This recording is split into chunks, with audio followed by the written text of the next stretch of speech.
Hey, Aiden, how are you? Hi, happy Monday. I'm doing great. How are you? I am good. Happy Monday to you. I wanted to let everyone know Heather is going to be back and joining us in November. I'm sure people are wondering where she is, but she's just had some stuff going on with work that she needed to take care of right now. So we've had the pleasure of having Aiden join us. How was your weekend, Aiden?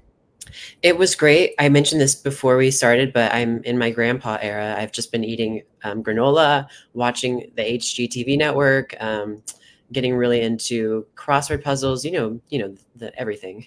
Yeah, I mean, that's crazy that you're already in your grandpa era. I mean, you're definitely ahead of your time. I don't I like what do know. I say about that?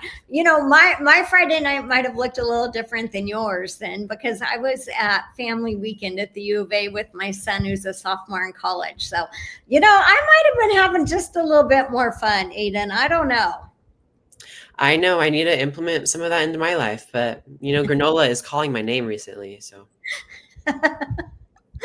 Okay, well, that's perfect. I wanted to start today by talking about a situation that we had last week on YouTube's with Michelle. It wasn't a situation, it was a question. And it was a mom who wrote in about her child who was having a lot of nightmares. And Spirit literally came in, the child's guides or the mom's, I don't remember which, and said, tell her to get like the projector for the room with the different things on the ceilings, right? I received an email from that mom today saying that this little girl, I believe, has not had one nightmare since then. So I really thought that was amazing. If any of you are finding some great things that are coming through, please email me and let me know because I like to be able to share them too. And I want to talk about that for a minute because I know that it looks like it's me on here telling you the advice or the next step or what I'm feeling, but I really want to be so clear. When I am answering the questions, I am connecting with your loved ones, your life guides, your angels. So the information that is coming through really is not me. My job is to be a good listener and share it with you, but I'm so happy that this mom had the results that she had. yeah, totally. That's such an interesting story. And if you guys have any experiences similar to that after Michelle has read your question for the week, make sure you email her and maybe we can talk about it here on live. Yeah, that was awesome. A couple other things I want to talk about. My angel message book, 111 angel messages, that is coming out on November 1st. It's going to launch that day on Amazon. So I'm really excited about that and sharing that with everyone. And then also, we are running a giveaway right now. And the winners will be pulled on 11/1. That is the 14-year anniversary of my third NDE experience. Aiden, what do they have to do to get their name in the drawing for the reading? Good question. Well, we have a community board on our YouTube page, and all you have to do is look for the tab that says community board or homepage, and you can find that little page. And we posted a picture of what you have to do in order to enter the giveaway. All you really have to do is comment under that post your name, and then pretty soon we will start commenting back and letting people know if they've won. Yeah. So thank you so much, everyone. If you could like and subscribe to our channel, it helps us reach more people. All right, Aiden, are you ready to get started? Totally. Let me pull up the chat. Okay. Okay. When a family passes together from an accident like a fire or car crash, they do not get to live out their soul. Do they not get to live out their soul plan on earth? Can the guides help us understand this? Yeah, so this is a great question. Let's talk about this. Usually, when we have a group of people that transition at one point in time, whether this is 9/11 or something like that, a mass tragedy or something like this is actually usually part of the soul plan. And this family, let's say, has come in and they've decided that they're going to have this experience as a family on planet Earth. And then at this day and time, we are all going to check out and go back to that heavenly realm one way or another. So, what the guides are saying is it's actually usually the completion of the soul agreement and the soul contract. So, Sorry, my knuckle pressed the wrong button. Sorry to interrupt you. that's okay. I want to talk about this for a minute. I was like, wow, that was a quick show.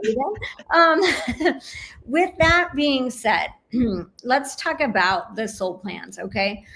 We have exit points in our plan. So we have come into planet Earth with a couple of points that we could leave. And this is really known. This is known by your guides, your angels, your soul knows this, God source, the divine knows this, right? And when we look at it this way, we really have to say that no one accidentally leaves Earth at the wrong time.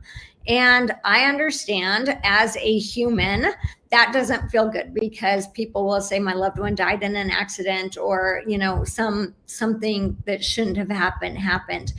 On the human side of the coin, that is absolutely how it looks. But on the soul side of the coin, heaven always knew that there was an opportunity that soul was coming home at that day and time and in that situation. Okay, our next question is from Sandy. Hi, Michelle. As it is Indigenous Peoples Day here in the US, I thought I'd ask, what do the Indigenous ancestors of this land want us to remember today? Oh my gosh. Well, I love that question. So thank you for asking that question.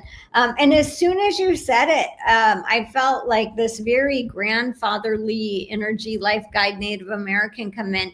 And the word was the sacredness. So we forget, especially here in the United States, right? We're busy driving our cars and pollution and wasteful and plastics and on and on.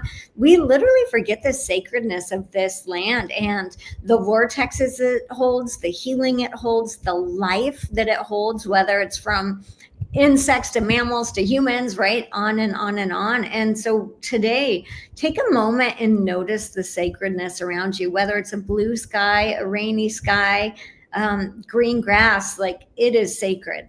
So thank you for that question. Okay, our next question is from Terry. During the soul review process, are you able to discuss shared life experiences with those who lived them with you? I love that question also. These are, you know what, these are fun today. So thank you guys for putting these all in the chat. Yeah, we do. A lot of times life reviews are talked about almost like being in the middle of a stadium and you see every scene in your life playing out on a TV all the way around you. And in those moments, you are feeling everything that you made that other person feel and the way that you were feeling. So it's almost mind blowing on our human level what is happening in a life review.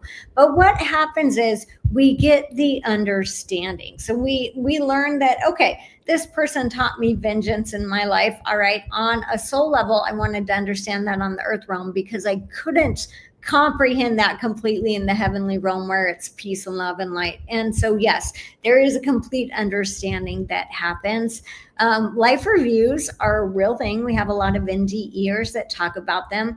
I have never gotten to experience one, but I have had clients who have loved ones who are starting their life review while they're still in this human form. So whether they have dementia, or maybe you guys know, grandma's 88 years old and she's starting to think about her life now. So some of the life review can start while we're still in human form. It's just going to look different than it does on that heavenly realm. Wow, okay. And I found a related question to life reviews from Angela. She said, Hi, Michelle. What might a life review look like for someone who showed true remorse for their mistakes while alive? Does expressing remorse on Earth make the life review process any easier? Yeah, so expressing remorse, I would say, does make it easier, right? Because if you've wronged someone and you know it and you just say, I'm sorry, it doesn't mean that we have to be broken over that, but an understanding of our actions and what they brought amongst that other person, people, situation. So yes, it will make the life review somewhat easier to digest or more smooth. But I would also say, I don't know that everyone is meant to understand the challenges that they've created in other people's lives on this earth realm. Some of that will be safe for the life review, and some of that might be part of the soul plan. Okay, our next question is from Peace. Why are some people traumatized by memories of violent past lives and others aren't, presuming that the memories are real? Yeah. So I love that. And I will tell you, it's because they are tuning into a frequency, right? We can tune into any frequency that we want on this planet: peace, love, joy, depression, anger, on and on and on. Think of them all as frequencies, vibrations, radio stations. So when someone is tuning into like this horrific past life, they are tuning into the frequency of what was terrifying them or the trauma that they went through. And other people will have past lives and they will remember like how peaceful it was, how easy it was. It's the frequency. So we really want to pay attention to that. And that's an important question for just the world that we live in today, because you can tune into the frequency of fear very, very easily in this world. And fear roars. What you're really wanting to do is tune into the frequency of peace and love, because that's the collective consciousness that you want to be feeding right now. Something really cool just happened while you were answering that. The question was from a username, Peace, Love, Joy, and you actually said those exact 3 words while in your answer. I love that. That is so awesome. Yeah. So for those of you who don't know, I don't even see the chat. Heather or Aiden are reading it to me in the question. So I love that. That's cool. Thanks for pointing that out, Aiden. Yeah. Okay, another one from MD. Is my death predestined, or is it subject to change based on my life's choices? Yeah. So it's a little bit like we talked about earlier. We have a soul plan and we have natural exit points that we have built into that plan. So you already have 3 to 5 options of when you're going to go home. It could be the near car accident miss. It could be anaphylaxis and then the EMTs get to you in time, right? We have a million different ways that we can exit this planet. We know you are going to go home on one of your exit points, but depending on the life choices you're making right now, you could take a later exit point instead of an earlier one. Okay, this one is from Kelly. Does my father Rex and sister Kitty have any messages for me? Yeah. So it's interesting because they're giving me like a ding sound. I want you to pay attention. It sounds like a timer or like an oven timer like that. I feel like you're going to hear a ding, or like a text coming through when there's nothing to respond to. So I just want you to know that's one of the ways that they're trying to get your attention. They're telling me you're getting ready to take steps forward. So whether this is in work or in personal life, I'm not sure, but they're giving you 2 thumbs up for this. So please know that whatever it is that you're feeling called to at this point in time, whether it is work or personal, but it definitely has a forward momentum, take that big step. It is meant to happen and they're supporting you every step of the way. Our next question is from Debbie. I have several friends that have just recently received cancer diagnoses that are not helpful. Is there a way that others can help support them with healing the body? Thank you. Yeah. So when we're looking into cancer, what happens with cancer is there's an energetic component to our physical human dis-ease, right? So we want to start looking at the mental and emotional disease that has created this now in the body. And that's really where we start. And that's where a lot of healers will go that I know that do energy work. And so depending on what is being affected, we know like the pancreas is very connected to resentment. What things do you need to let go of? What are you feeling resentful about? Just different things depending on where the cancer is. We really want to work on that energy. The other thing that I'm going to say, Spirit always tells me it is not called a miracle. It is called a happening. It happens when we get in alignment. So when we get into the energy of body, mind, and spirit in alignment, when we are able to allow ourselves to feel peace, joy, love, healing energy flowing through us, miracles, literally, as we call them, miracles happen. So the best thing that they can do right now is also include some type of meditation or peaceful process in their day. It's so important. Our next question is from Summer. Is there anything souls on the other side miss about having bodies and being in the physical realm? You know what? That is a great question. They do miss the physical touch because it's different in spirit world, right? But I do want to say this about it. When I've been in that heavenly realm in my NDEs, my contact with the other souls in that realm, whether it was my grandma, my dog, my angel, just depending on the NDE, was more vivid than my human contact, even if I have my arms wrapped around someone in a big bear hug, right? Because what we're doing is we're telepathically energetically connecting with that person, which is different. They do miss the physical human touch some, but their connection to us is very strong in another way when they're in the heavenly realm. Sorry. That is so interesting. Oh my gosh, I've never really thought about that. Yeah. um, Well, and I think for us as humans, we miss the physical contact with them, right? But those are things that happen here on planet Earth and the vividness, right? So even when we're in the contrast here on planet Earth, in heaven, there isn't the contrast that we have here. So it's not that we enjoy feeling anger, fear, all of these things, or most people don't typically enjoy that, but we feel the contrast. In that heavenly realm, we're feeling the love, the light, the peace, the compassion, and it's very different energetically. so speaking about like physicality, another question is, do our souls ever have physical incarnations anywhere other than Earth? That's a great question, and the answer is yes.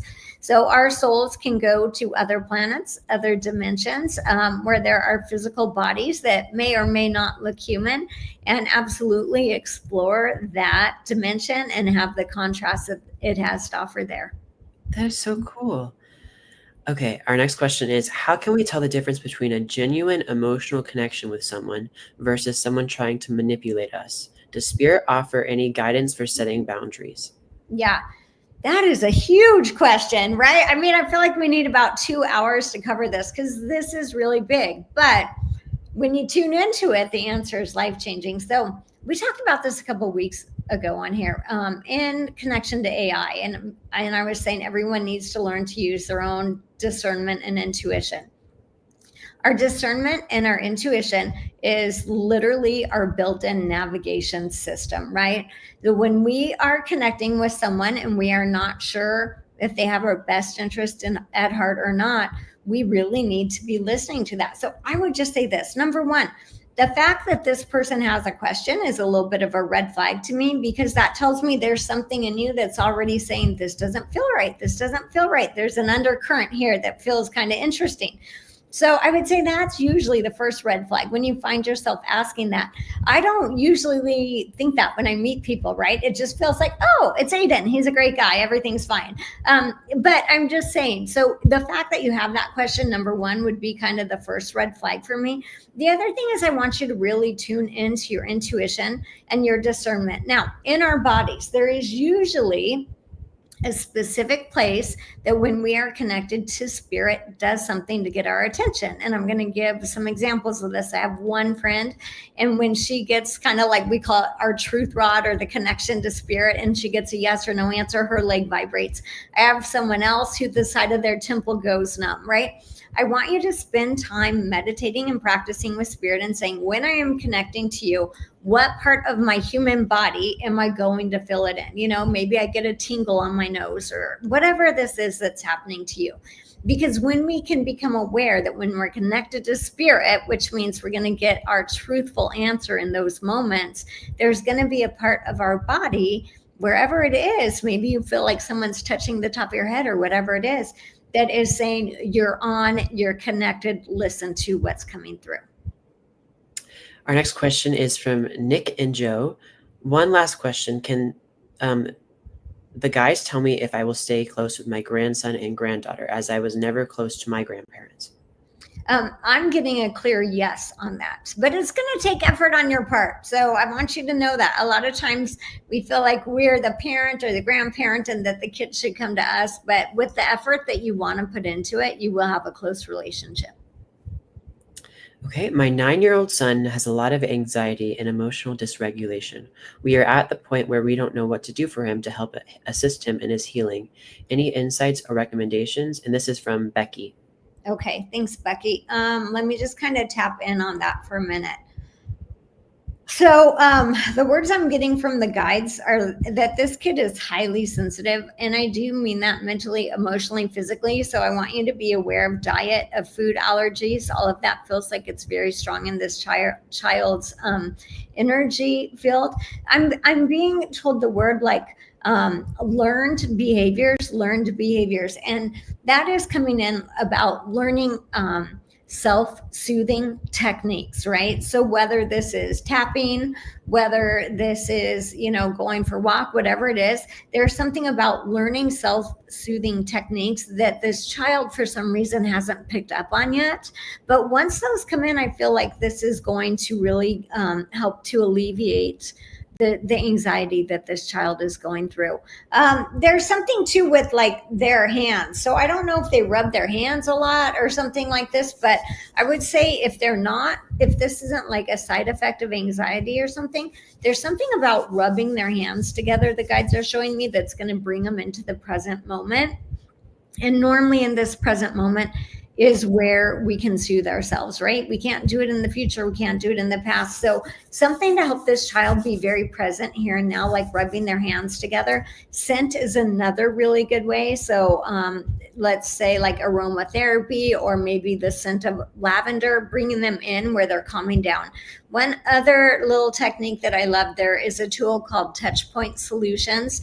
They're these little squares and they vibrate one hand to the other like this, and you can even cross them over your chest. You can find them online, but they help to reset the nervous system. So this feels really important for the child too. Okay, our next question is, what do your guides feel the Bible was trying to convey with the story of Noah's Ark and the flood? Was it more of a metaphor, or did it actually happen? Yeah, so we know that planet Earth, we just know this, has been flooded multiple times for different reasons, right? So there are a couple of things that were happening there. Yes, it was a true story, but there's also a metaphor that is happening within that, right?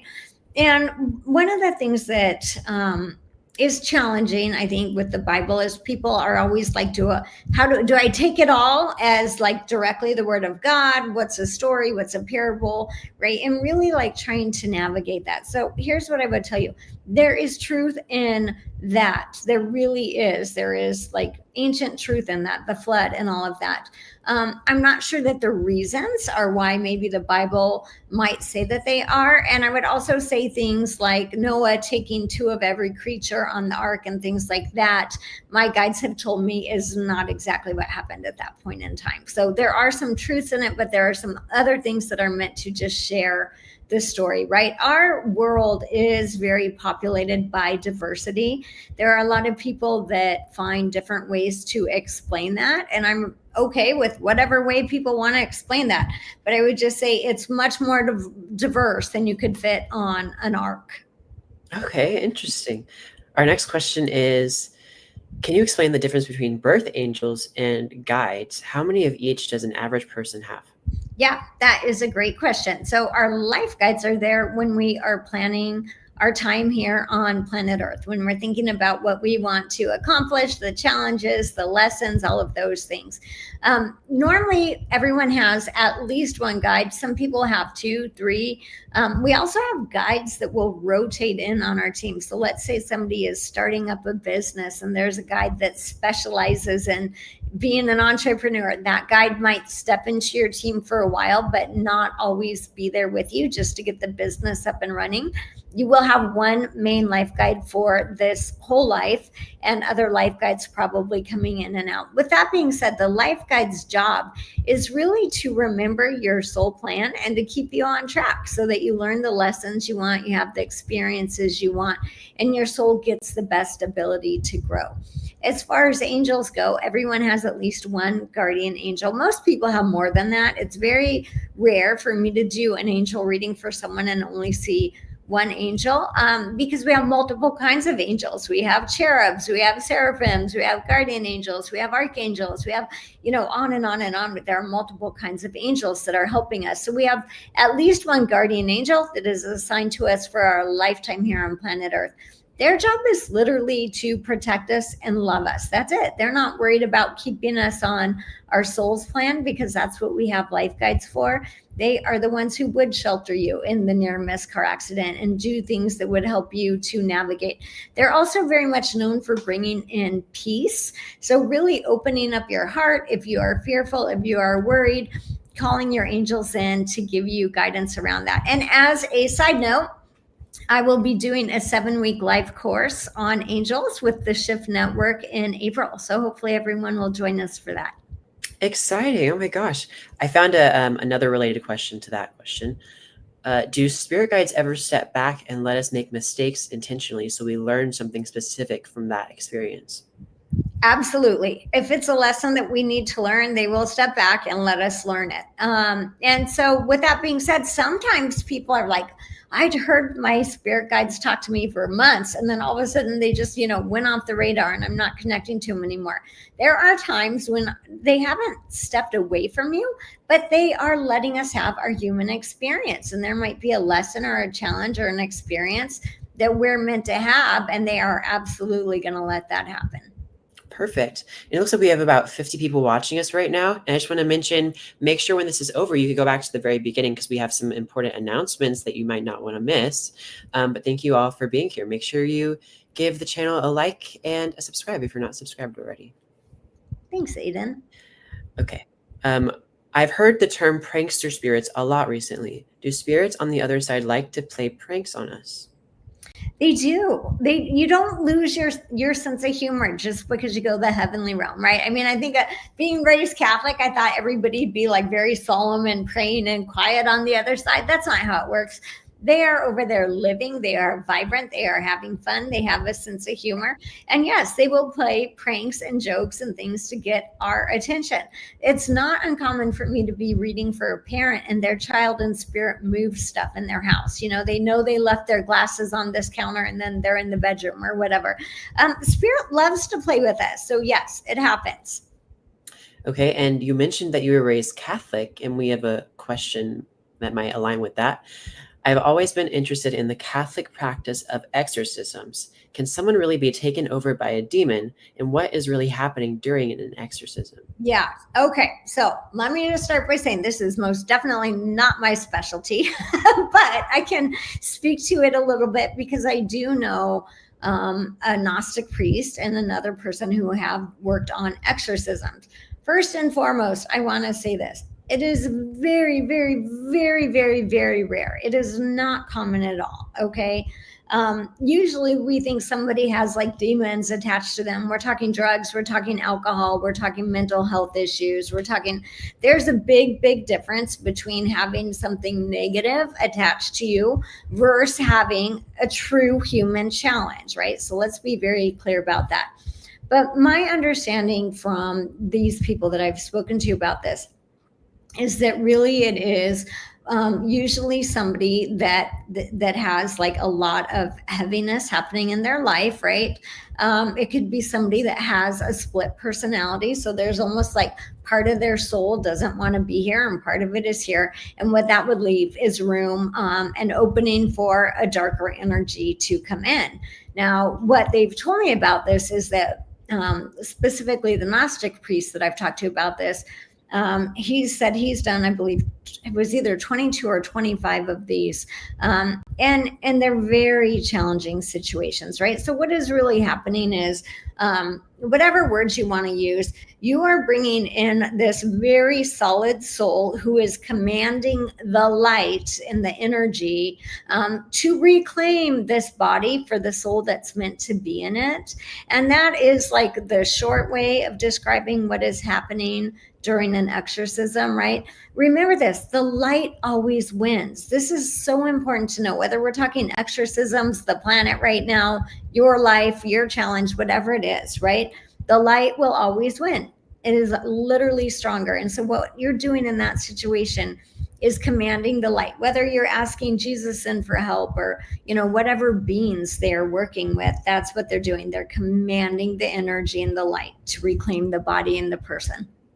Yeah, and I think a lot of that, a lot of times I only hear exorcisms when it's in like a TV show or movie, and a lot of times Hollywood really perpetuates that narrative that this is a common occurrence where people get taken over by demons or whatever.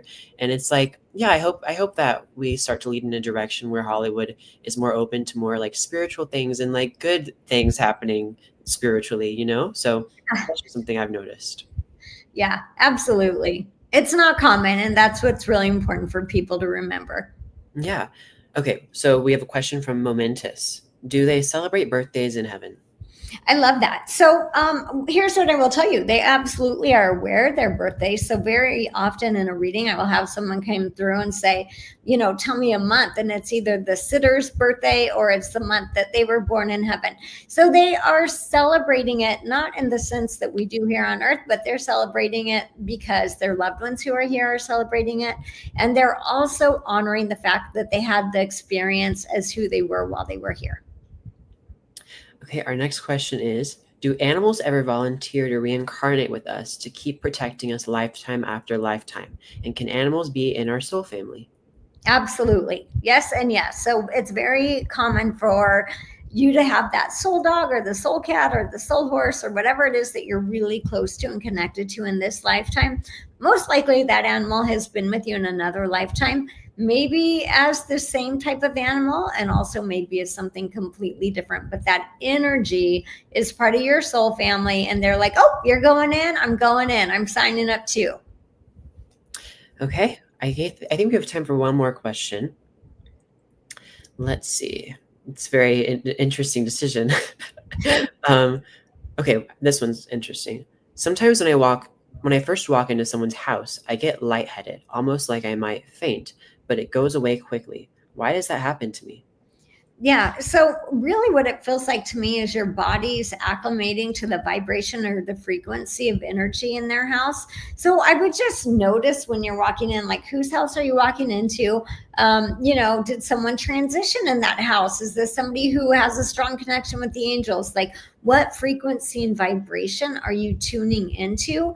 But it's not uncommon for that to happen. Other times, like for me, we were going to Omega Institute a couple weeks ago and we were going through these trees and it was like this portal energy and I literally started to get hot from the inside out, right? So having lightheadedness or chills or heat, tingling, those are all sensations of spirit letting us know that they're around. Okay. Well, that looks like all the time we have for today, but this has been a really interesting and fun episode of Mondays with Michelle. Yeah, it has been great. I have loved the questions. Keep sending them in. Aiden, thank you so much for your help. Yeah, of course. It's always fun to be here, and it's kind of fun to have this, in my routine every Monday. I know, I love it. It's one of my favorite parts of the week, to be quite honest with you. So I hope everyone has a beautiful week ahead, and just remember that you have a choice in choosing fear or love, and this is your week to start choosing love. Have a beautiful week. Thank you. Bye, guys.